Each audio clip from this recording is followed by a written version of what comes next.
માઇક્રોસોફ્ટના કો-ફાઉન્ડર bill ગેટ્સે વડાપ્રધાન નરેન્દ્ર મોદી સાથે મુલાકાત કરી ત્યારે બંને વચ્ચે ઘણા વૈશ્વિક મુદ્દાઓ અને પરિવર્તનની જરૂરિયાત પર ચર્ચા થઈ હતી. બિલ ગેટ્સ ભારતના પ્રવાસે છે અને આ બેઠક દિલ્હીમાં થઈ હતી. આ મીટિંગ પછી બિલ ગેટ્સે પોતાના સોશિયલ મીડિયા હેન્ડલ એક્સ પર લખ્યું, વડાપ્રધાન મોદીને મળવું હંમેશા પ્રેરણાદાયક હોય છે. તેમની સાથે ચર્ચા કરવા માટે ઘણા વિષયો હતા.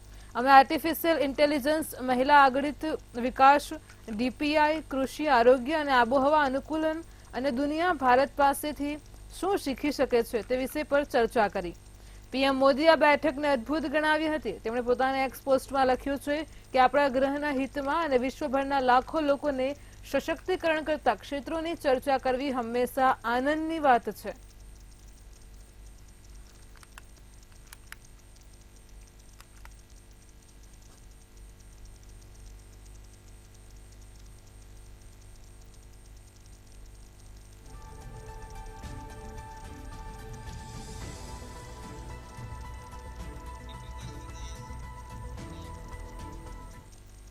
અમિતાભ કાંતે નિવેદન આપતા કહ્યું હતું કે ભારત 2027 સુધીમાં જાપાન અને જર્મનીને પાછળ છોડીને ત્રીજી સૌથી મોટી અર્થવ્યવસ્થા બની જશે. આપણી મહત્વાકાંક્ષા એવી હોવી જોઈએ કે 2047 સુધીમાં આપણે માત્ર $35 ટ્રિલિયન અર્થવ્યવસ્થા જ ન બનીએ, પરંતુ આપણે માથાદીઠ આવકને વર્તમાન $3000થી વધારીને $18,000 કરવા માટે પણ સક્ષમ છીએ. હાલમાં ભારતીય અર્થતંત્ર $3600 અબજ છે. કાંતે કહ્યું કે ભારતને વિકાસના ચેમ્પિયન બનવા માટે ઓછામાં ઓછા 12 રાજ્યોની જરૂર છે અને તેઓએ 10%થી વધુના દરે વૃદ્ધિ કરવી પડશે. ચાલુ નાણાકીય વર્ષ માટે વિકાસ દરના અંદાજને 7.6% સુધી લઈ જવામાં મદદ મળી છે. તેમણે કહ્યું કે ઝારખંડ, છત્તીસગઢ અને બિહાર જેવા રાજ્યોનો વિકાસ દર ઊંચો હોવો જોઈએ. જો આ રાજ્યો 10%થી વધુ વૃદ્ધિ પામે છે તો ભારત 10%થી વધુ વૃદ્ધિ પામશે. અમિતાભ કાંતે કહ્યું હતું કે લોકસભાની ચૂંટણી પછી ભારતે શિક્ષણ, આરોગ્ય અને પોષણમાં મોટા સુધારાઓ શરૂ કરવા જોઈએ.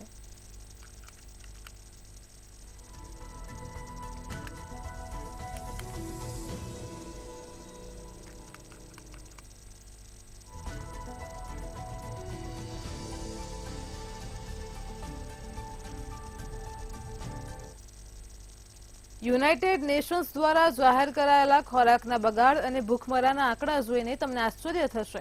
આ રિપોર્ટમાં કહેવામાં આવ્યું છે કે વિશ્વમાં દરરોજ જેટલા લોકો ભૂખ્યા પેટે સૂઈ જાય છે તેના કરતાં વધારે અનાજનો દરરોજ બગાડ થાય છે. દરેક વ્યક્તિ વાર્ષિક આશરે 79 કિલોગ્રામ ખોરાકનો બગાડ કરે છે. હોટલ અને રેસ્ટોરન્ટના માલિકોમાં સૌથી મોટી ભૂમિકા ભજવે છે. તો સૌથી વધુ ખોરાકનો બગાડ સામાન્ય માણસના ઘરમાંથી થાય છે. 60% અનાજ ઘરોમાંથી ફેંકી દેવામાં આવે છે. આ ઉપરાંત 28% અનાજ હોટલ અને રેસ્ટોરન્ટો દ્વારા બગાડ કરવામાં આવે છે, જ્યારે 12% અનાજ છૂટક વેપારીઓ દ્વારા બગડતું હોય છે. વર્ષ 2022માં વૈશ્વિક સ્તરે કુલ અનાજ ઉત્પાદનના 19% એટલે કે લગભગ 1.5 અબજ ટન અનાજનો બગાડ થયો હતો. વિશ્વમાં ઘણી જગ્યાએ ખાદ્ય સંકટ ઘેરાઈ રહ્યું છે.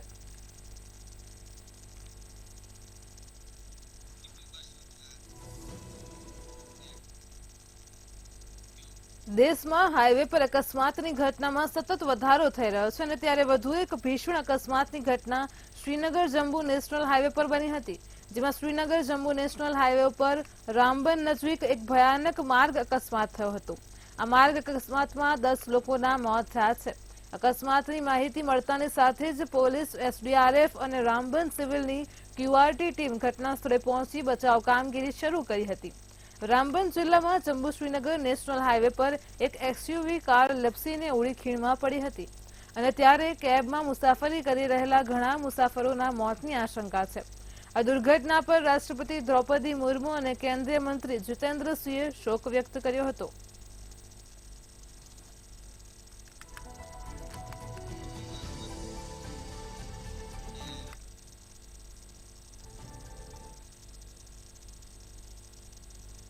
બાંદા જેલમાં બંધ મુખ્તાર અંસારીનું હૃદયરોગના હુમલાથી મૃત્યુ થયું છે. તો જેલમાં તેમની તબિયત બગડ્યા બાદ તેમને ગંભીર હાલતમાં દુર્ગાવતી મેડિકલ કોલેજમાં લાવવામાં આવ્યા હતા. ત્યારે માફિયા મુખ્તાર અંસારીના મૃત્યુ બાદ તેમના નાના પુત્ર ઉમર અંસારીએ ગંભીર આરોપો લગાવ્યા છે. પિતાનું મૃતદેહ જોયા બાદ ઉમરે કહ્યું કે તેના પિતાને ઝેર આપવામાં આવ્યું હતું. લોકોને આઈસીયુમાંથી વોર્ડમાં શિફ્ટ કરવામાં આવે છે।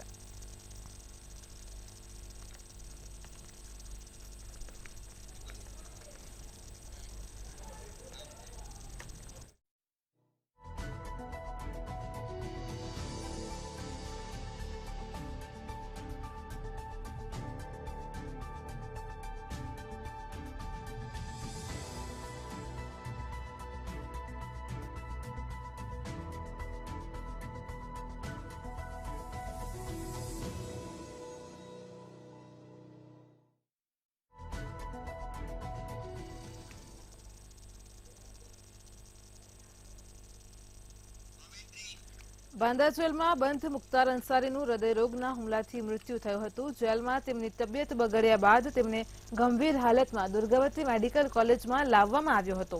ત્યારે માફિયા મુખ્તાર અંસારીના મૃત્યુ બાદ તેમના નાના પુત્ર ઉમર અંસારીએ ગંભીર આરોપો લગાવ્યા છે। પિતાનો મૃતદેહ જોયા બાદ ઉમરે કહ્યું કે તેના પિતાને ઝેર આપવામાં આવ્યું હતું। લોકોને આઈસીયુમાંથી વોર્ડમાં શિફ્ટ કરવામાં આવે છે, પરંતુ તેઓએ મારા પિતાને જેલમાં ધકેલી દીધા। 19મીએ તેમના ભોજનમાં ઝેર આપવામાં આવતા તેમની તબિયત લથડી હતી। આ પછી તેમને આઈસીયુમાં લાવવામાં આવ્યા હતા। 12 કલાક સુધી એટલું દબાણ હતું કે ડોક્ટરો પણ તેની યોગ્ય સારવાર કરી શક્યા ન હતા। તમે ક્યાંય સાંભળ્યું નથી કે આઈસીયુમાંથી લોકોને સીધા જેલમાં મોકલવામાં આવે છે, પરંતુ તેઓએ મારા પિતાને જેલમાં ધકેલી દીધા છે। પપ્પાએ મને કહ્યું હતું કે તેમને સ્લો પોઈઝન આપવામાં આવી રહ્યું છે, પણ કોઈ સાંભળતું નથી। હવે આખા દેશને પણ ખબર પડી ગઈ છે।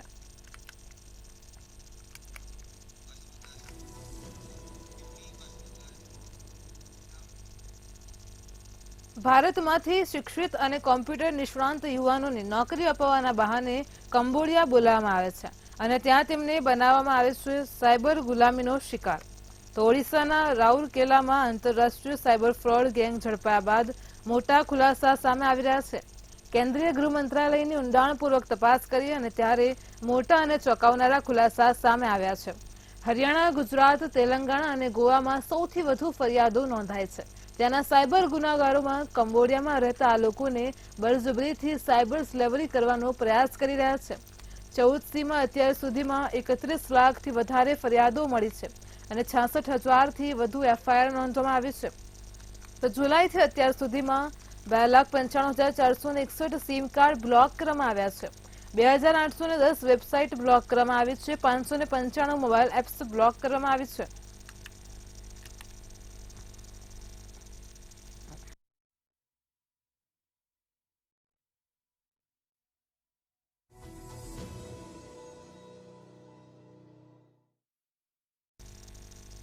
લોકસભા ચૂંટણીને લઈને જે ઉમેદવારોના નામ જાહેર થઈ ગયા છે, ત્યારે તેમણે પોતપોતાના મત વિસ્તારમાં ધમાકેદાર ચૂંટણી પ્રચારની શરૂઆત કરી દીધી છે। ત્યારે બોલિવૂડ અભિનેત્રી અને હિમાચલ પ્રદેશમાં મંડી લોકસભા બેઠકની બીજેપી ઉમેદવાર કંગના રનૌતે પણ પોતાના મત વિસ્તારમાં ચૂંટણી પ્રચારનો પ્રારંભ કરી દીધો છે। જ્યારે આ દરમિયાન તેમણે રોડ શો કર્યો હતો। આ રોડ શો બાદ કંગનાએ જાહેર સંબોધન સભામાં કોંગ્રેસ અને રાહુલ ગાંધી પર આકરા પ્રહાર કર્યા હતા। તેમણે કહ્યું કે કોંગ્રેસના ટોચના નેતા રાહુલ ગાંધી હિન્દુઓની શક્તિ નષ્ટ કરવા જેવી વાતો કરે છે, જ્યારે તેમના પ્રવક્તા મંદિરની દીકરીઓના ભાવ શું ચાલી રહ્યા છે તેવી અભદ્ર ભાષાઓ બોલે છે। ત્યારે વધુમાં કંગના રનૌતે શું કીધું, આવો સાંભળીએ। ये मुझे जो सौभाग्य मिला, इसमें मैं बता नहीं सकती कि मेरी प्रसन्नता की कोई सीमा ही नहीं है। अपने घर, अपने लोग, अपने देश वापस आके कौन खुश नहीं होगा, आप खुद बताइए। लेकिन ये न्यूज आई, उसके बाद हम खुश हुए, पर कांग्रेस को ये खुशी नहीं भाई। उन्होंने अपनी कुराजनीति शुरू। उनके जो शीर्ष नेतृत्व हैं राहुल गांधी, वो कहते हैं कि जो हिंदुओं में शक्ति है उसे मुझे नष्ट करना है।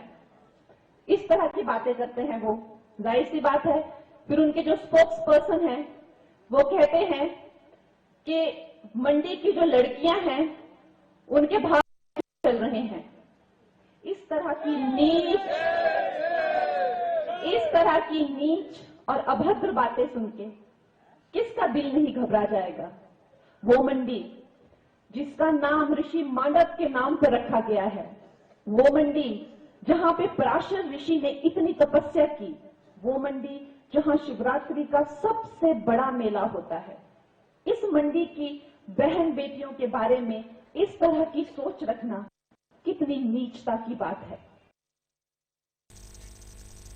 રાહુલ ગાંધીએ શુક્રવારે આવકવેરા વિભાગ દ્વારા કોંગ્રેસને આપવામાં આવેલી નોટિસના મુદ્દે પરોક્ષ રીતે ભાજપ પર નિશાન સાધ્યું હતું.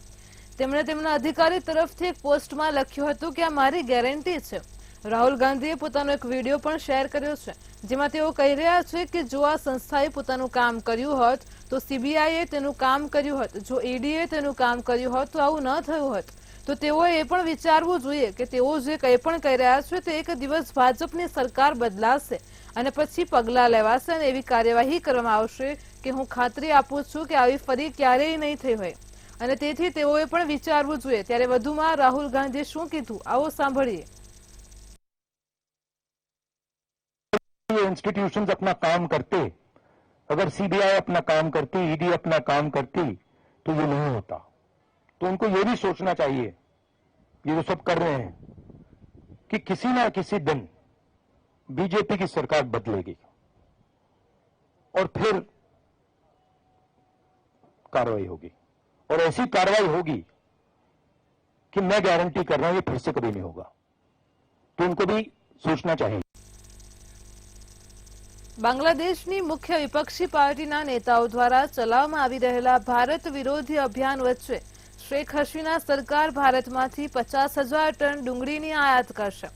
હસીના સરકારની આર્થિક બાબતોની કેબિનેટ સમિતિએ બુધવારે આ બાબતમાં વાણિજ્ય મંત્રાલયના પ્રસ્તાવને મંજૂરી આપી છે.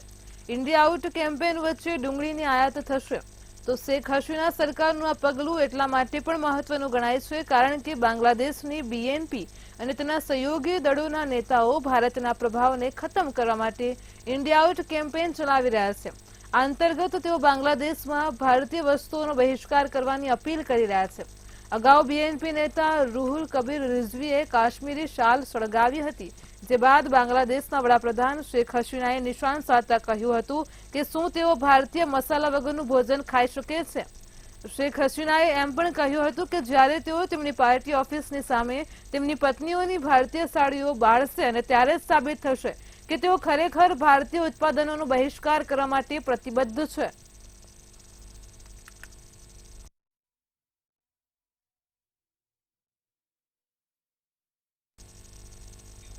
દિલ્હી લીકર પોલિસી કેસમાં મુખ્યમંત્રી અરવિંદ કેજરીવાલની ધરપકડ કરવામાં આવી છે અને ત્યારે ધરપકડ કર્યા બાદ આમ આદમી પાર્ટીના નેતાઓ સહિત ઇન્ડિયા ગઠબંધનના નેતાઓ સતત કેન્દ્ર સરકાર પર આંગળી ચીંધી રહ્યા છે.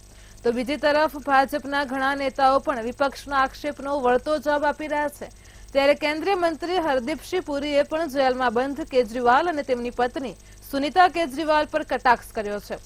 કેન્દ્રીય મંત્રીએ દિલ્હીમાં મીડિયાને સંબોધતા કહ્યું હતું કે કેજરીવાલની ખુરશી જોવી હવે સમયની વાત છે અને મેડમ તે ખુરશી પર બેસવાની તૈયારી કરી રહ્યા છે. તો કેજરીવાલના પત્ની માત્ર રેવન્યુ સર્વિસમાં કર્મચારી હતા અને ત્યારે હવે તેમણે બધાને બાજુએ મૂકી દીધા છે. હવે તેઓ કદાચ ટોચના પદ પર પણ બેસવાની તૈયારી કરી રહ્યા છે.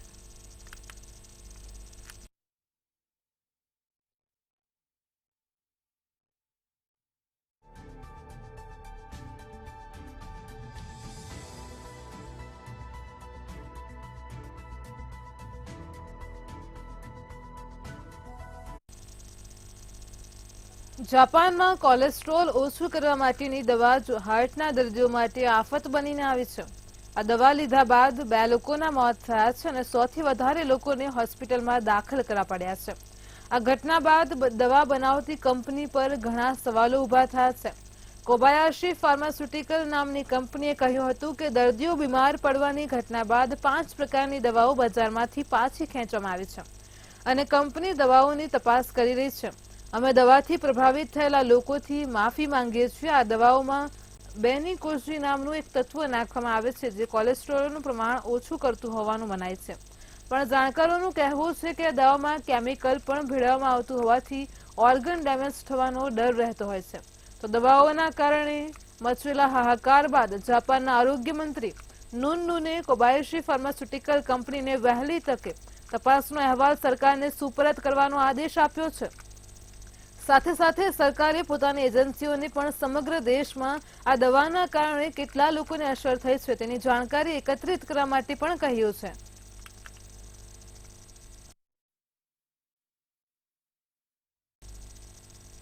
દક્ષિણ આફ્રિકામાં એક ભયાનક કરુણાંતિકા સર્જાઈ હતી. લિમ્પોપોના ઉત્તર પ્રાંતમાં મમતલાકાલા નજીક એક ભીષણ બસ અકસ્માતમાં 45 લોકોને કાળ ભરખી ગયો હતો.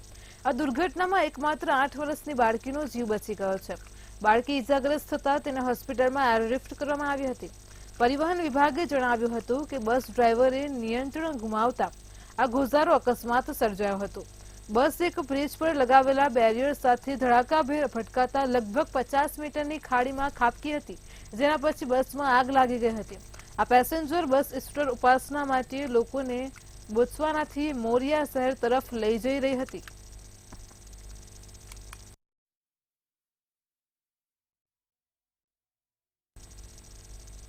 કોંગ્રેસ પાર્ટીને એક પછી એક સતત ઝટકા મળી રહ્યા છે. તો દિલ્હી હાઈકોર્ટથી ઝટકો મળ્યા બાદ હવે ઇન્કમટેક્સ વિભાગે કોંગ્રેસને એક નવું ટેન્શન આપ્યું છે. તો આઈટી વિભાગે કોંગ્રેસને 1700 કરોડ રૂપિયાની ડિમાન્ડ નોટિસ જારી કરી છે.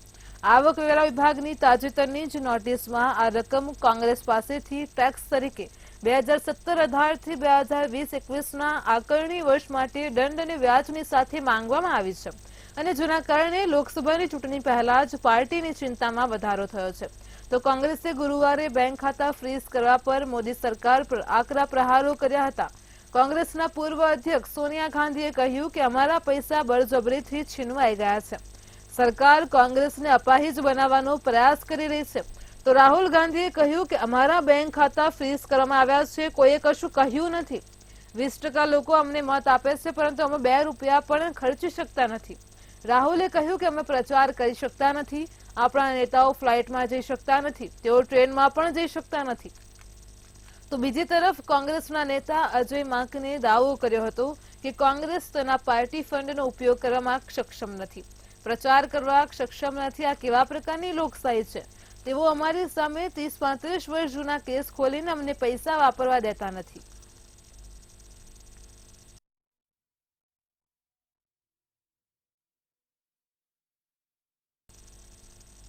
કેન્દ્રની સત્તામાં હેટ્રિક હાંસલ કરવા દેવાના દાવા સાથે ભાજપના ટોચના ચહેરાઓ પ્રચાર પ્રસાર કરી રહ્યા છે. તો બીજી તરફ યુપીમાં તમામ 80 બેઠકો જીતવાનો દાવો કરી રહેલી મુખ્ય વિપક્ષી પાર્ટી સમાજવાદી પાર્ટી ટિકિટની અદલાબદલીને લઈને સંઘર્ષ કરી રહી છે. આ વખતે પાર્ટીએ મહિનાઓ પહેલા જ ઉમેદવારી અંગે ચર્ચાઓ કરી હોવાના દાવા પણ કર્યા હતા. લોકસભા મતવિસ્તાર મુજબ બેઠકો પણ યોજવામાં આવી હતી, તેમ છતાં છેલ્લા દિવસોમાં અખિલેશ સતત પોતાના ઉમેદવારોના નામ બદલી રહ્યા છે. લોકસભા ચૂંટણી માટે દરેક ઉમેદવારોની યાદીના નામમાં ફેરફાર કરવામાં આવી રહ્યા છે. અત્યાર સુધીમાં સમાજવાદી પાર્ટીએ 6 બેઠકો ઉપર ઉમેદવારો બદલ્યા છે. આની ગંભીર અસર ચૂંટણીના મેદાનમાં પણ જોવા મળી શકે છે. ત્યારે સમાજવાદી પાર્ટી આ મામલે ગંભીર જણાતી નથી. સમાજવાદી પાર્ટીના વડા અખિલેશ યાદવે ગયા વર્ષે નવેમ્બરથી જિલ્લા અને લોકસભા મતવિસ્તાર મુજબ સંગઠનના અધિકારીઓ સાથે બેઠકોની શ્રેણી શરૂ કરી હતી. જમીની મુદ્દા ઉપરાંત સંભવિત ચહેરાઓ પર પણ ચર્ચા કરવામાં આવી હતી અને નીચેથી પણ નામો માંગવામાં આવ્યા હતા. 30 જાન્યુઆરીએ જ્યારે એસપીએ 16 ઉમેદવારોની પ્રથમ યાદી જાહેર કરી ત્યારે એવું લાગી રહ્યું હતું કે આ વખતે પાર્ટીએ ખૂબ મહેનત કરી રહી છે, પરંતુ જેમ જેમ ચૂંટણી નજીક આવી રહી છે તેમ તેમ ટિકિટ કાપવાની જૂની બીમારી બહાર આવી છે.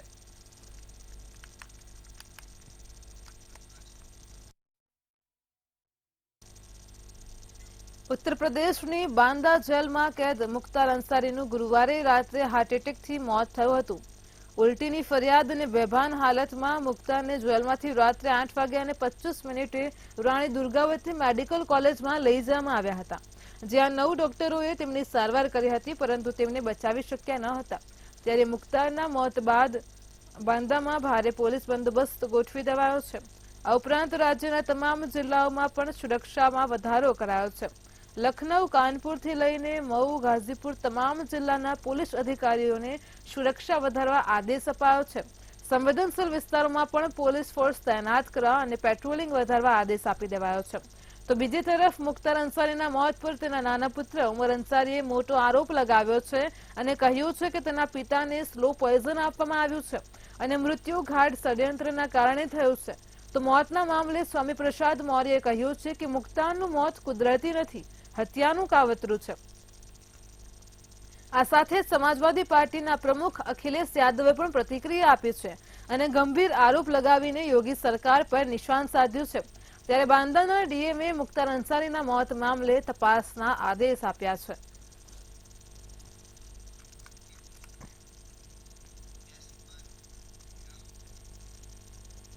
તો રાજસ્થાનમાં રાજશમંદ બેઠકના ઉમેદવાર સુદર્શનસિંહ રાવતની ટિકિટ પરત કરવા અને એક પણ સીટ પર બ્રાહ્મણ ઉમેદવારને મેદાનમાં ન ઉતારવાને લઈને ભારે વિવાદ થયો હતો।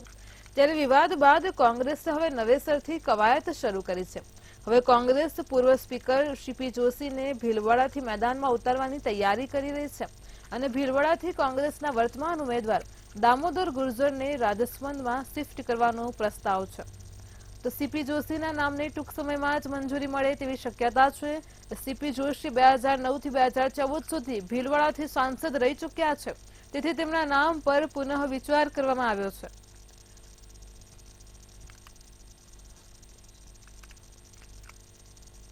લોકસભા ચૂંટણીને લઈને બિહારમાં રાજકીય દાવપેચ ચાલી રહ્યા છે। વિધાનસભાના બજેટ સત્રમાં સરકાર બનાવવા માટે ઉત્સુક આરજેડીએ 2025ની વિધાનસભા ચૂંટણી પહેલા સરકાર બનાવવાની આશા છોડી દીધી છે। આ સ્પષ્ટપણે દર્શાવે છે કે આરજેડી લોકસભા ચૂંટણીમાં પોતાના ધારાસભ્યોને ઉમેદવાર બનાવી રહી છે। જ્યાં સુધી ચાલાકી દ્વારા સરકાર બનાવવાની આશા હતી, ત્યાં સુધી આરજેડીએ પોતાના ધારાસભ્યોને લોકસભાની ચૂંટણી લડવા ન વિચારવાનું કહ્યું હતું, પરંતુ તેમના ધારાસભ્યોના પક્ષ પલટા બાદ આરજેડીએ 2025ની વિધાનસભા ચૂંટણી પહેલા જ સરકાર બનાવવાનો પોતાનો ઈરાદો છોડી દીધો છે।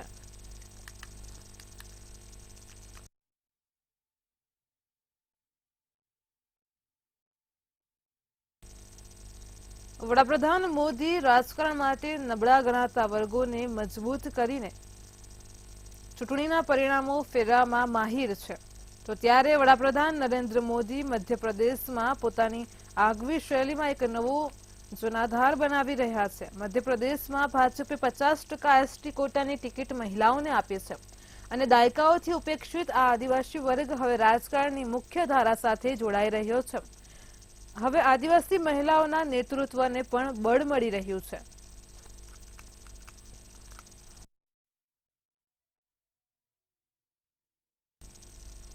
ભાજપ બાદ હવે કોંગ્રેસે ચૂંટણી પ્રચાર માટે 40 નેતાઓને સ્ટાર પ્રચારક બનાવ્યા છે।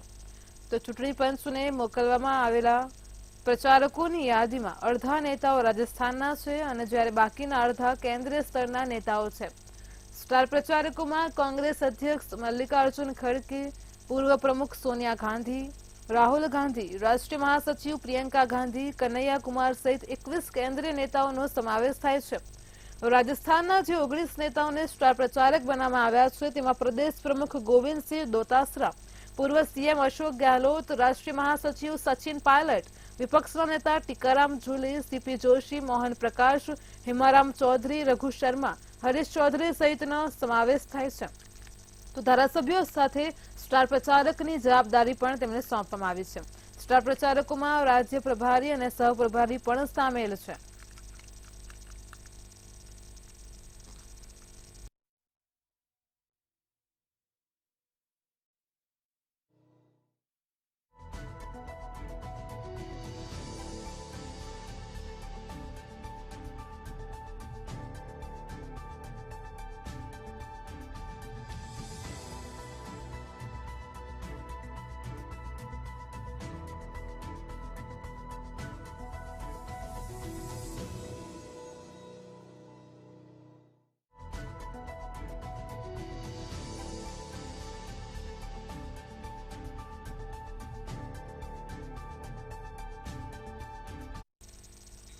આઈએમડીની ચેતવણી બાદ ચૂંટણી પંચ એક્શન મોડમાં જોવા મળ્યું છે।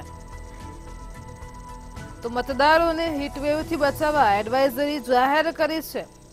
મે જૂન મહિનામાં તાપમાન સામાન્ય કરતાં વધુ રહેશે, આઈએમડીએ જણાવ્યું છે। મતદારો માટે પીવાના પાણી સહિતની વ્યવસ્થા કરવા માટે પણ સૂચના આપવામાં આવી છે। તો મતદાનનો સમય વધારવાને લઈને પણ મંથન શરૂ કરાયું છે। મતદાનનો સમય સવારે 8ના બદલે 7 તો સાંજે 5ના બદલે 7 સુધી કરાઈ શકે છે। આઈએમડીએ જે ચેતવણી આપી છે કે મે જૂન મહિનામાં તાપમાન સામાન્ય કરતાં વધુ રહેશે, તો તે બાદ ચૂંટણી પંચ એક્શનમાં જોવા મળ્યું છે। મતદારોને હીટવેવથી બચવા માટે ખાસ એડવાઇઝરી જાહેર કરી છે। મતદાનનો સમય વધારવાને લઈને પણ મંથન શરૂ કરાયું છે। મતદારો માટે પીવાના પાણી સહિતની વ્યવસ્થા કરવા પણ સૂચના અપાઈ છે। મતદાનના સમયની વાત કરીએ તો સવારે 8ના બદલે 7 વાગ્યાનો સમય, જ્યારે સાંજે 5ના બદલે 7 વાગ્યા સુધી કરાઈ શકે છે।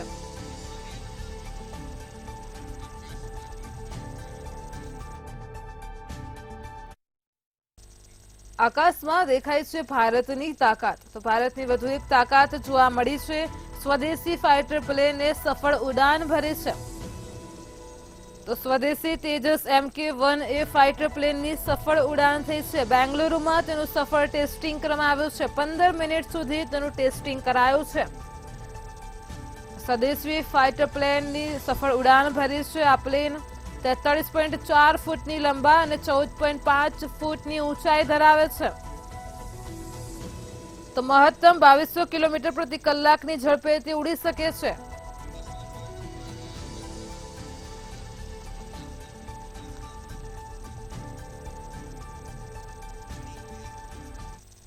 અયોધ્યામાં રામનવમી પર લાખો ભક્તો આવવાની આશા છે। તો 15 એપ્રિલથી રામનવમી એટલે કે 17 એપ્રિલ સુધી અહીં મંદિર ભક્તો માટે ખુલ્લું મૂકવામાં આવશે। તો મંદિર 24 કલાક સુધી ખુલ્લું રહેશે। સૂત્રો દ્વારા માહિતી મળી રહી છે। દિવસ રાત આરતી કે ભોગ દરેક સમયે રામલલ્લાના દર્શન કરી ભક્તો શકશે। તો સાથે જ દરરોજ સરેરાશ 2 લાખ ભક્તો અહીં મુલાકાત લઈ રહ્યા છે। રામનવમીની તૈયારીઓના ભાગરૂપે ડીજીપી પ્રશાંત કુમારે અયોધ્યાની મુલાકાત લીધી છે। 15 એપ્રિલે રામનવમી એટલે કે 17 એપ્રિલ સુધી અયોધ્યામાં મંદિર ખુલ્લું મૂકવામાં આવશે। રામનવમી પર લાખો ભક્તો આવવાની આશા છે। તો રામનવમીની તૈયારીઓના ભાગરૂપે ડીજીપી પ્રશાંત કુમારે અયોધ્યાની મુલાકાત લીધી છે। સૂત્રો દ્વારા માહિતી મળી રહી છે અયોધ્યાનું રામ મંદિર 24 કલાક સુધી ખુલ્લું રહેશે। તો દરરોજ સરેરાશ 2 લાખ ભક્તો અહીં મુલાકાત લઈ રહ્યા છે। આગામી સમયમાં રામનવમી પર લાખો ભક્તો આવવાની આશા છે। તો દિવસ રાત આરતી કે ભોગ દરેક સમયે રામલલ્લાના ભક્તો દર્શન કરી શકશે।